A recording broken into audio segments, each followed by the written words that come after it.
wong sing duwe rasa jubriya sarta duwe rasa kuwatir wong sing ngasta ki Eyang Wiyasa. Lah iya yen Eyang Wiyasa sejati. Yen kuwi mung wong golek-golek sing bakal ngarah sedane Kakang Gatut njur piye?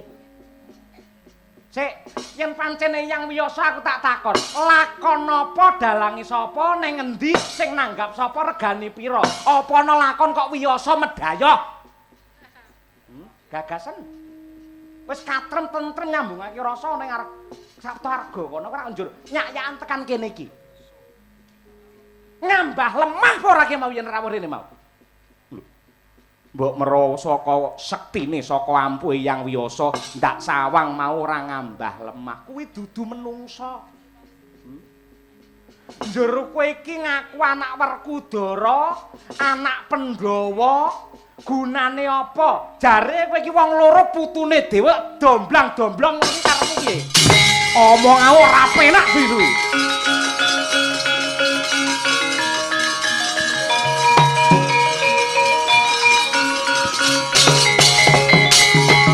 Aku tak takon, dugang raimu ki pasale pira? Iki karo aku arang-arang pethuk pisane lagi muni kabur arep dadi lobong lho kowe iki. Maido karo aku. Nyatane do rawas kita, do rawas padha. Lha sapa sing graita? Aku ngrumangsani. Aku mung ngendelake otot, sing otak kudune lak kowe. Sing waskita ki kowe wong kayangan. Munggomu iki mau Wiyasa sejati apa palsu? Palsu sing bakal nyidra sedane Kakang Gatut. Kowe ngerti? Yen ngerti kok kowe meneng wae lemu teko nelat-nelat nyapa? Ben dikira bintang tamu banci apa piye? Janji kowe ora iso nungka Kakang Gatut, aku sing bakal ngejur raimu. Wis malah aku kena.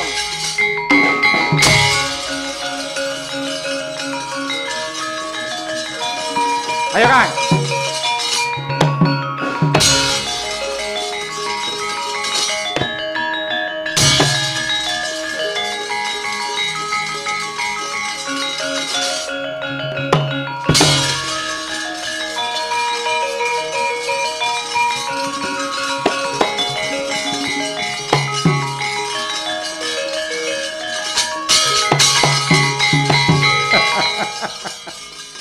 Yen wis winadan gendaga mongko ana tanganku.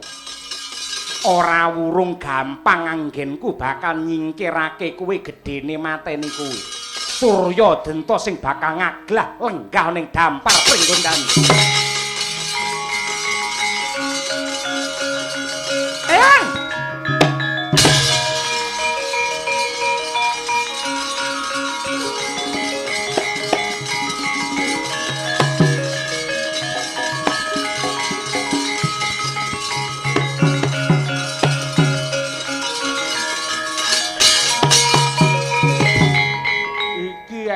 Cah anyaran lulusan SMA.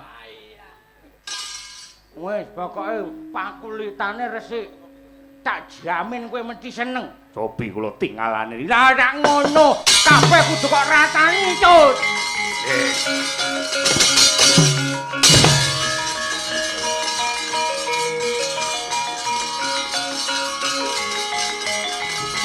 Wes.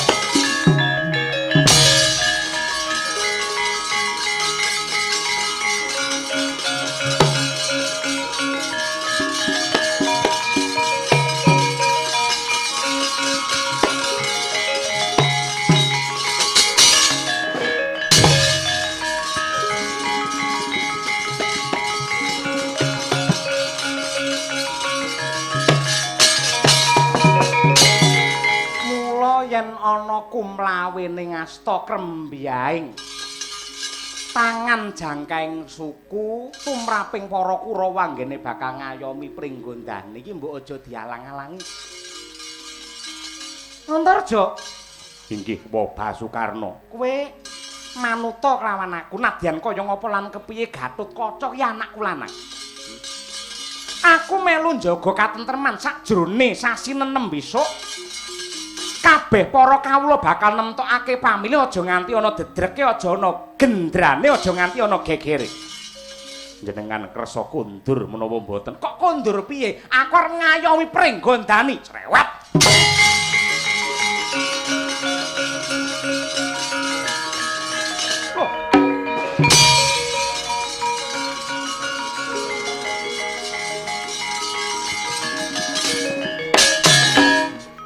Ora kena gawe becik. Oh.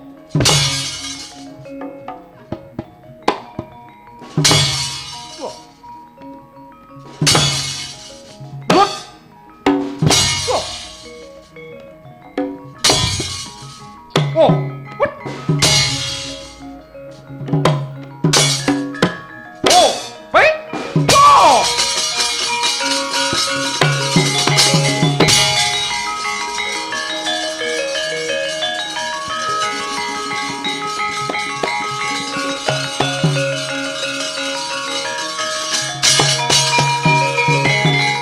Kowe mbok-mbokan ning kene to. Nggih. Jenengmu sapa? Nami kula Makji. Sapa Makji? Anak-anakmu kira-kira wong pira? Ya menawi setunggal atus 50 kemawon nggih wonten, tasik mrenyen-mrenyen. Ingkang saged nyanyi nembang sae nggih kathah. Monggo menawi Raden badhe ngicipi. Ora perlu kaya ngono. Wong 150. Nggih. Angger wong anakmu tak weni sak yuta. Matur nuwun. Njur piwales kula sing baku papan planyan kudu saya ngrembaka. Nggih. Saken dawuh Raden.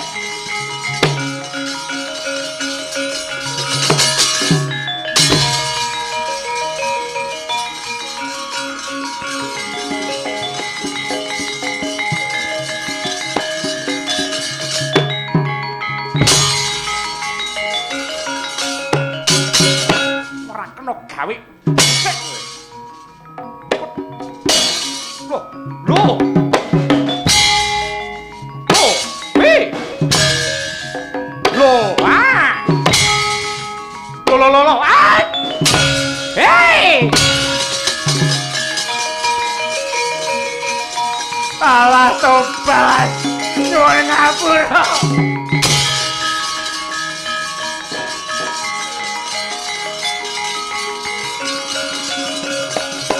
Atenan nyuwun pengayoman.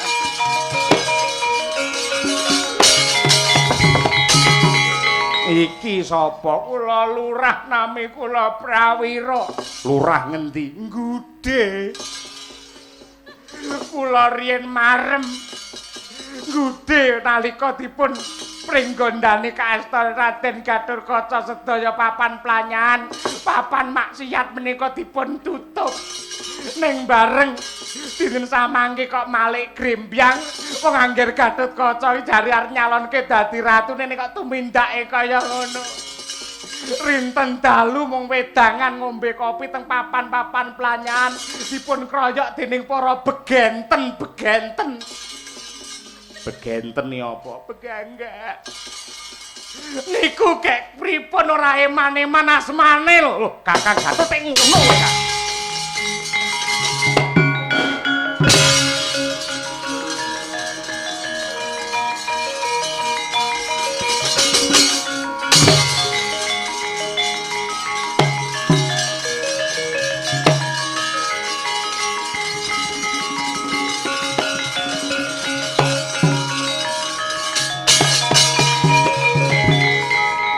Pun menika 300 niku kalih jam. Ngono. Monggo menawi badhe ngicipi kula badhe ngati kanthi ikhlas lahir batin dumateng Raden Gathotkaca. Papane ngendi pun wonten wingking menika wonten bilik alit-alit. Minaden kasure menika tipis-tipis ning nggih malah mimbui grengseng.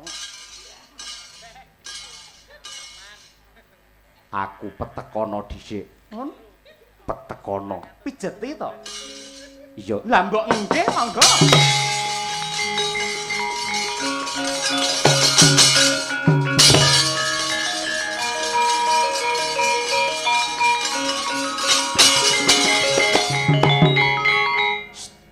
Kang Gathot. Kang Nuwun sewu. Damar mancung cupeten teko semene dhisik. Ana bab wigati, Kang. Walah, Kang. Nduk-nduk kowe ngaliyo sik, Nduk. Ngaliyo sik, Nduk. Mbok aja mbulet ngono kuwi ngopo to? Kang, yen iki mengko kowe ora omong apik-apikan karo aku ana mrinane pepunden Pandhawa sing tanggung jawab sapa? Kon gawe rene dhisik, Kang.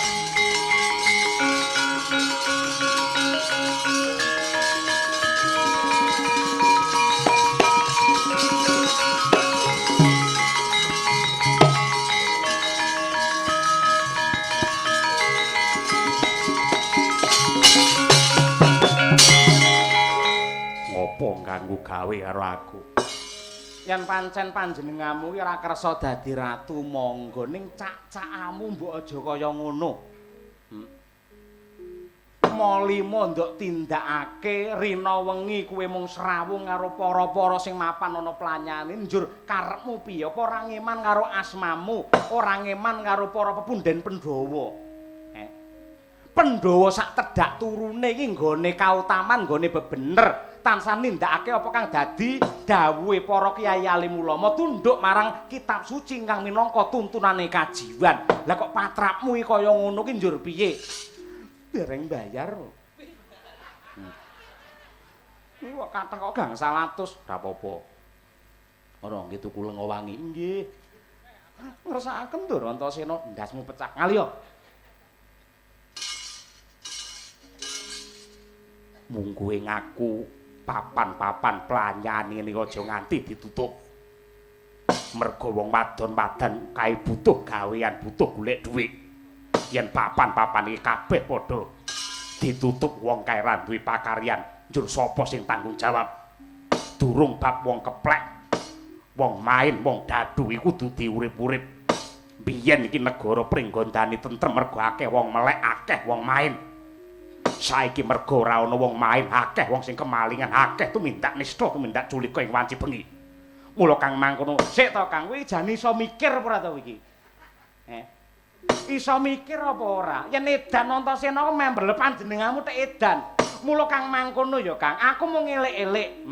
Perkara panjenenganmu ora kersa dadi ratu monggo ning tumindakmu aja kaya ngono kuwi. Sing katut eleke pakartimu dudu mung kowe, ning aku melu isin. Yen isin ya ngali ora bakal ngalih, ora bareng karo Kakang Gatut. Leren dong. Aku gelem leren waton. Ripalungguhan iki. Aku bisa gawe srana negara pringgondane tetep nggon papan maksiat. Ngono kuwi larangane agama. Yen kowe ngalang-alangi yen perlu dadi musuh, musuh ya musuh nek.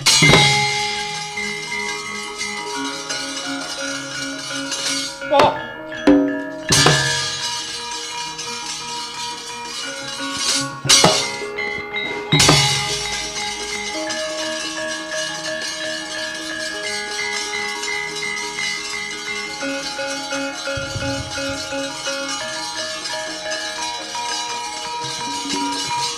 Eyang.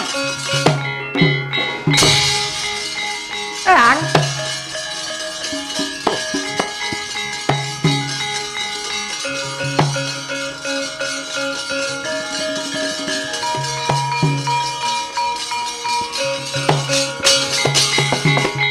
Pusakan jroning kewo mandhigatun celang pedhangipun kang ketaman brojo ing bongilah ing awik nam astu namasidhan ora pangkling ingkang sumusul marang pune yang putuku lanang Abimanyu iki. Abimanyu mripatmu iki. Lho. Lah anak Janaka iya ning dudu Abimanyu. Oh iya nganti kalebyan ya dikepenak ning nggonmu lungguh Irawan. Irawan denggelmu mlocot iki. Wisanggeni. Anggrana kreta sing tulisane W175 ya kuwi Wisanggeni. Arti ndak endi yang bakal nglarapake Angger Gatotkaca sowan ngadhep ana ngarsane Sang Hyang Giripati. Lho perlune men pikantuk kanugrahan wahyu saka panjenengane. Tegese Gatotkaca bakal ndak sunake wahyu. Sing aku tak takon, sing jenenge wahyu ki sing wenang milih wahyune apa menungsane? Sing wenang milih wahyune. Njur yen kowe ndek kekarepan kaya ngono kuwi mongko Kakang Gatot Tripalungguhan iki ora tapa brata, ora prihatin. Apa sadrone wong ora semedi kaya ngono iso entuk wahyu?